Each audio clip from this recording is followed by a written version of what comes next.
magiging kaganapan na lalong maglalabas sa kumpiyansa ni Vibory sa sarili. Narito, panoorin nating lahat.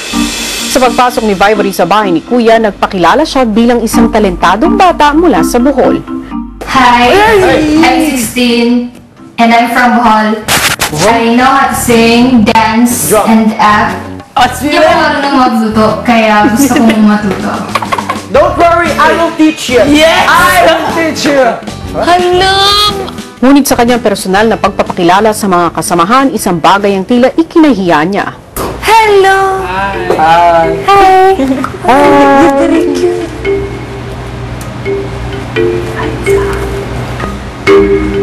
She's so cute. I think she was with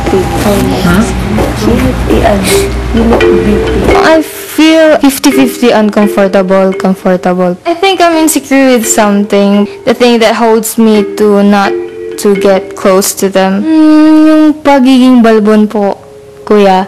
At sa gitna ng paninirahan sa loob ng bahay, kapansin-pansin na hindi naglalabas ng saloobin si Vibory tungkol sa kanyang pagiging balbon. Vibory. Ito rin, ganda rin na eyebrows nito, no? Hindi pong konting linis lang, tas okay na. Pero ikaw, ayaw mo pa? Ayaw pa? Siguro paglabas ko. Paglabas na lang. Alam mo bang gusto ko nang kumain ng sinangag? Oh my God! Mag-shave ka muna. Ang sakit. I hate you. Hindi ako mahiyain po, Kuya. Tapos pag biglang pinag-usapan po yung insecurity ko, yung parang bigla pong, for example, sobrang taas po ng confidence ko, tapos bigla pong babagsak. Bakit mo kinoconsider na insecurity yung pagiging balbon mo? Siyempre kasi, Kuya, nung bata pa po ako, nabubuli po ako. Yung parang masakit talaga, Kuya, kasi parang nalilito sila kung babae ba ako lalaki. Tapos, yung masakit talaga is, sinabihan na, pinaglihi ka ba sa unggoy? Ganun po, Kuya. Parang sakit-sakit po. But I never stopped dreaming. I never made it as a reason na hindi ko pa rin yung pangarap ko.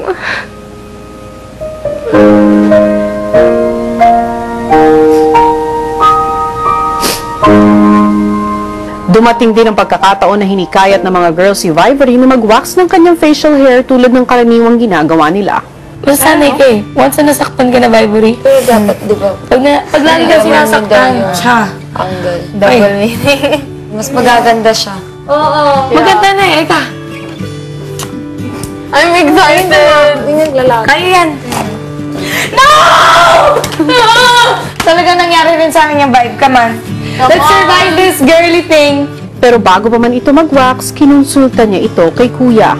Natatawa po, Kuya, kasi sinabi mo ni Penich kay Heaven po, Kuya, na i-wax daw yung facial hair ko dito. Ano, pakiramdam mo tungo sa bagay na to? Yun nga, Kuya, na-excite, na natatakot. Handa ka na ba? Siguro. Kaya ako natatanong ang mga bagay na ito. Kasi alam ko na malaking desisyon ito para sa'yo. Buo dapat ang loob mo.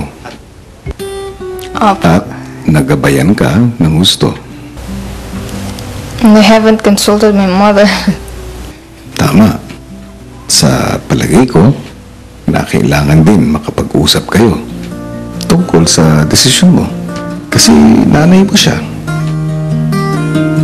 Ipagpalibang muna natin ang desisyon mo. Give it time.